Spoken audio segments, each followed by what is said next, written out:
Hey Jack, I'm back, and with me, another speed art. This one is of the Monsterverse MechaGodzilla. It's been a hot minute since I ranked any kaiju related movies, so I want to rank all the American live action King Kong and Godzilla movies to see how they would rank among each other. And remember, this is just my opinion. I'd love to hear your thoughts down below with your own ranking of these films or even your top 3 or favorite one. So with that said, let's go from worst to first and rank these big G and big monkey movies. Also stick around until the end because I have a hint to what the next animation on the main channel is gonna be. So now, let's just jump into it. Coming in last is the way too rushed sequel to the original Kong, Son of Kong. Not only does this film feel like a tacked on mission with the lone returning character from the original film, but it does the greatest sin of all movies, and that is that it's pretty boring. The new Kong in this film is less fierce, the action is less interesting, and the plot is more drawn out.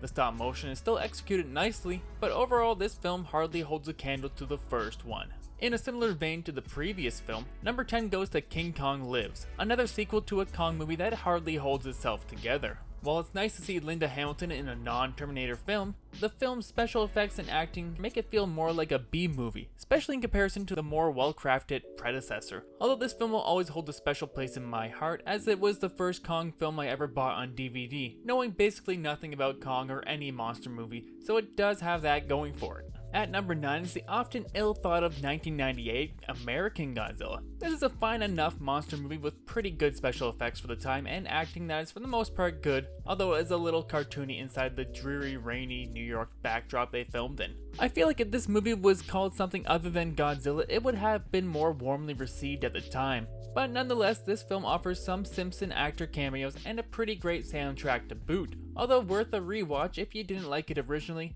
it's not something I'm going to toss on every year. Number 8 is the 1976 King Kong remake. This film has great special effects, good performances, and of course, its story is an all-time classic. But I feel like the pacing and trotting along of its execution does wear thin the more times I've seen it.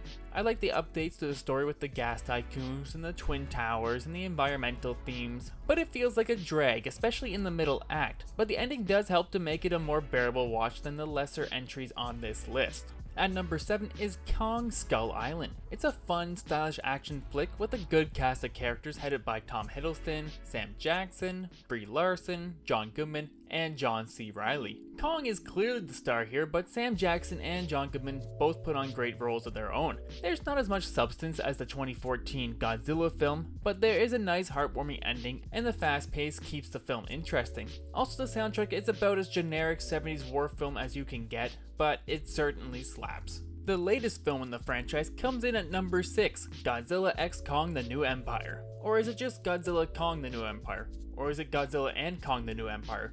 I don't know. It doesn't really matter, but this film is a whole lot of fun. Some of the more interesting characters from the previous film carry over, and the new monsters carve a name among the best in the Monsterverse as far as I'm concerned. Also, there's a return of a fan favorite kaiju that should please fans, and the battles themselves are some of the best in the franchise. Unfortunately, the pacing is a little quick. I wish it got a little bit more breathing room and more scenes with Scar King would have also been nice. But overall, it's a fun film. I was glad I watched it in theaters, and I'd probably watch it again if I get the time. Now rounding into my top 5 is Godzilla vs. Kong. Another fun entry that delivers on what works best for the series. The humans lack depth, but I don't think they drag the movie down like some other previous entries. The fight scenes look great with awesome lighting in Hong Kong, making for dynamic and original looking kaiju battles. Also, I appreciate the jump in technology that allows for more fantastical story elements. The inclusion of MechaGodzilla was also a fun surprise when I saw it in theaters, and it definitely still holds up pretty well after I rewatched it again recently. So overall, this is just a fun film, and if you're into just seeing monsters fight other monsters, you can't really go wrong with Godzilla vs. Kong. In 4th is Godzilla King of the Monsters from 2019. It's a fun film with great spectacle. It certainly lacks the depth of the 2014 entry still, and it isn't as bright and colorful as Kong Skull Island, but I'd be lying if I wasn't pumped to see classic Toho monsters like King Ghidorah, Mothra, and Rodan. All the fight scenes are great, but a little hazy looking because of King Ghidorah's weather powers. But overall, this is a solid entry with a lot of fun to be had. But don't go in expecting anything too much from the humans, and you should be able to have a pretty fun time.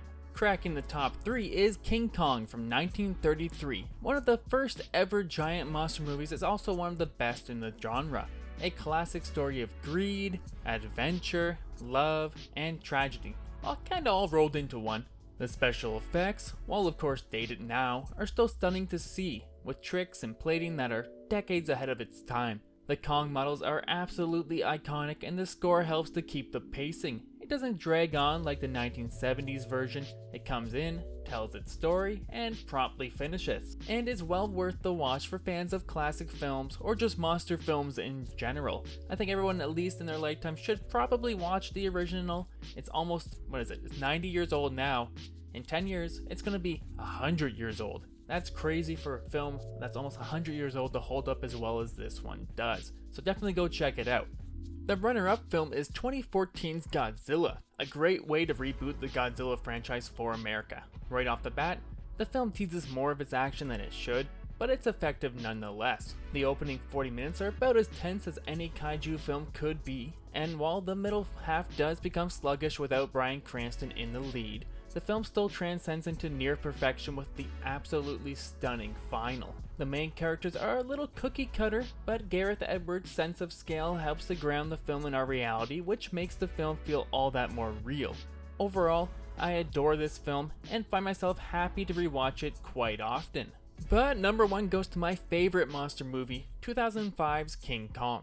Obviously, it's a great interpretation of the original film, but actually turns the characters interesting. The action is stunning and shot well by a director firing all cylinders, Peter Jackson, who of course was coming off of his Lord of the Rings movie at this time. This is also my favorite interpretation of Skull Island. It's absolutely horrific, and the ending for the film is just so heartbreaking and makes me teary-eyed every time I watch it. Andy Serkis is great as Kong, and his special effects still hold up till this day. And while Jack Black is sort of miscast, it doesn't hurt this film enough to affect this ranking. It's an absolute modern classic, and I love it. And that is every American King Kong and Godzilla film ranked. What do you think of my ranking? Do you agree, or do you have your own opinions? Leave your thoughts down below. Now, let's get to that tasty hint I promised at the start of the video. So the next animation on the main channel will be covering a franchise that started in the 1960s, but continues to release entries until this day. I also left a tiny little hint for the video in a recent community post on Tell It Animated, so happy guessing. And before I sign off, I want to thank Scrivener Theater for